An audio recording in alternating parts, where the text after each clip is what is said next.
Hi everyone, it's me, Amy. I have kind of a different video for you today.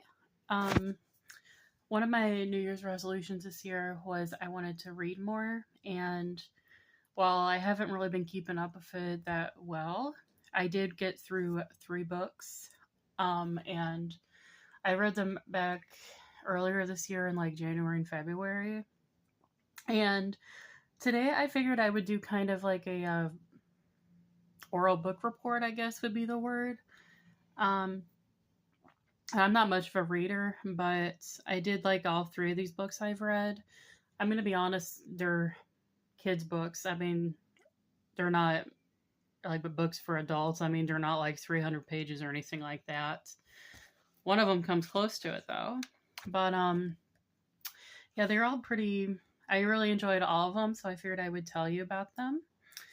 And I'm going to try my best not to give away any spoilers, but these were all published sometime within the 1900s. I mean, they're not like super super old. I mean, one of them kind of is. But yeah, I'm going to get started.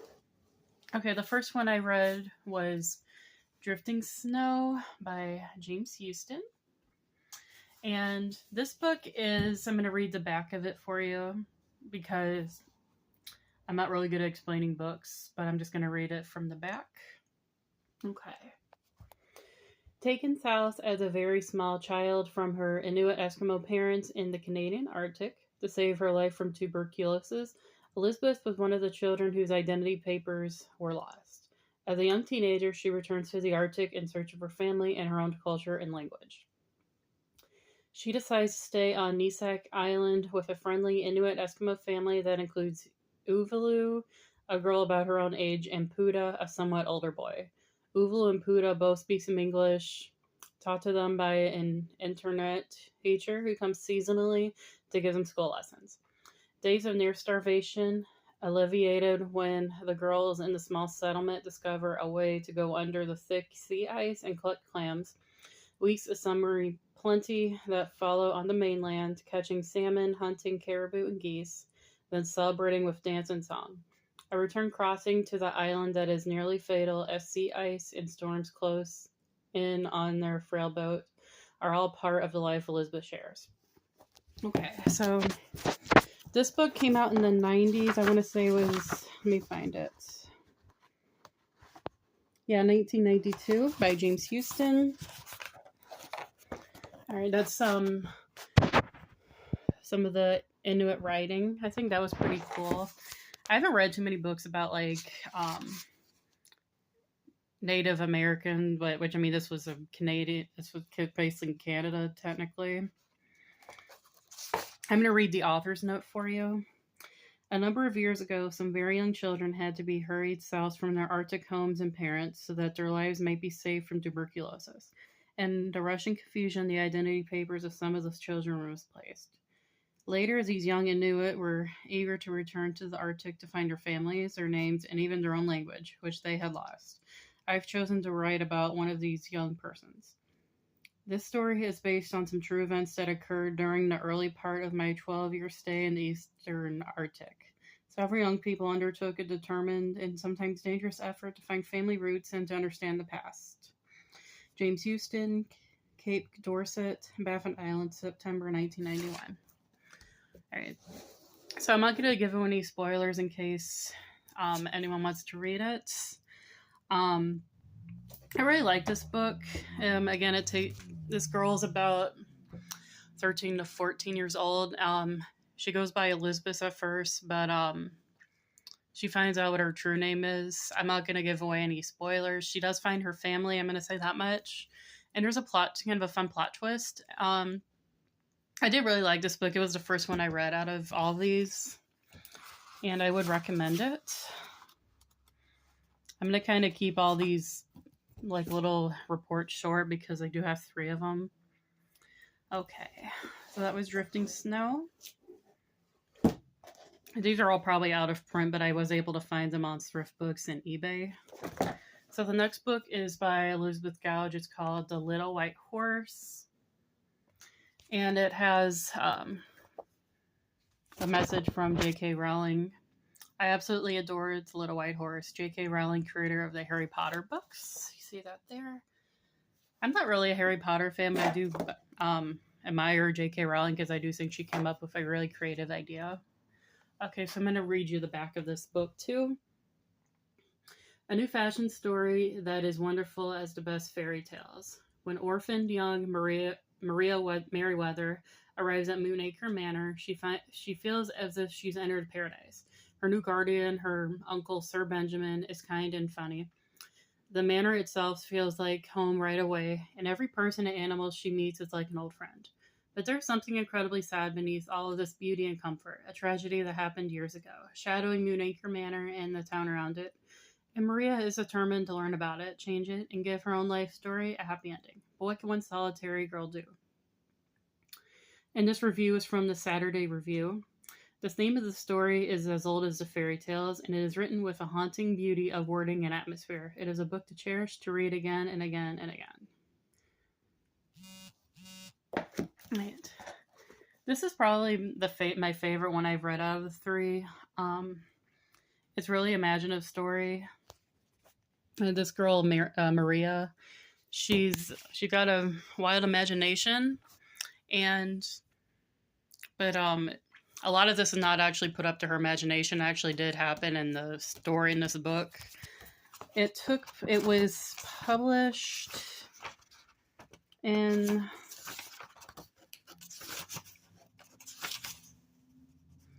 copyright Elizabeth Gouge in 1946, renewed by Elizabeth Gouge in 1974, so it's a pretty old book. The summary is, in 1954, 13-year-old Maria Merriweather arrives at her ancestral home in an enchanted village in England's West Country, where she discovers it is her destiny to right the wrongs of her ancestors and end an ancient feud. All right. Yeah, this was probably my favorite book out of all of them. They're all these books are paperback, other than the Drifting Snow book. My husband hates paperback books. All right. So I'm going to read you the this little passage here. The little white horse is under the white moon that I saw him, the little white horse with neck arched high in pride. Lovely his pride, delicate, no taint of self, staining the unconscious innocence denied. Knowledge of good and evil, burden of days, of shame crouched beneath the flail of memory. No past for you, little white horse, no regret, no future of fear in this silver forest. Only the perfect now in the white moon dappled ride. A flower-like body, fashioned all of light, for the speed of light, yet momently at rest, balanced on the sheer knife edge of perfection of grass silver upon the crest of the hill before the skies falls, snow and sun, of the shaken human spirit when God speaks. In his still small voice, and for a breath of time, all is hushed, gone in a sigh, that perfection, leaving the sharp knife edge turning slowly in the beast. The raised hoof, the proud poised head, the flowing mane, the supreme moment of stillness before the light. The moment of farewell, of wordless pleading, of a remembrance of things lost to earthly sight. Then the half turn under the trees, a motion, fluid as the movement of light on water. Stay, oh stay in the forest, little white horse. He is lost and gone, and now I do not know if it was a little white horse that I saw, or only a moonbeam astray in the silver night. I really like this book because it's really imaginative. It has a happy ending. Maria falls in love and gets married. There's lots of animals. I really recommend the book. And they're all these books are fiction, if I'm not mistaken. But that's probably my favorite, is The Little White Horse. They're all fictional books, and I know they're all meant for children, but I kind of wanted to get started somewhere after reading. This book is really long, though. I mean, it's about 237 pages, The Little White Horse, but I enjoyed every minute of it. It's one of the longer books I've read ever. And right. And again, I found these on thrift books and eBay. All right. And The last book I'm going to get into is called Echoes of the White Draft by Suk Neil Choi, and it's a sequel to Year of Impossible Goodbyes, which I haven't read. I think I'm going to read it, though, at some point. I'm going to read you the back to kind of give you like a summary of the book. Okay. A Publisher's Weekly Star Review says, a haunting sequel, Choi has once again succeeded in putting a very human face on a tragic episode of world history. This inspirational work possesses a confidence and quiet triumph with universal reverberations. Okay, and this is part of the book. My family and I ran from the Russians in Pyongyang. Then once we settled in Seoul and were living a normal life, a normal, happy life, we were driven away by the North Koreans and Communist Chinese. I don't understand how history and politics work, and maybe if I study in America, I will understand better. Sukan, the unforgettable heroine of Year of Impossible Goodbyes, is now 15 years old and a refugee in Busan, a city in southern province of Korea. The Korean War is raging, and she once again has been separated from her father and brothers. Anxiously awaiting any news of them, Sukan imagines a time where she can return to a normal life in Seoul. In the meantime, though she often feels sad, alone, and scared, she finds solace in a forbidden friendship from the mysterious shouting poet who offers her and her fellow refugees an inspiration each morning.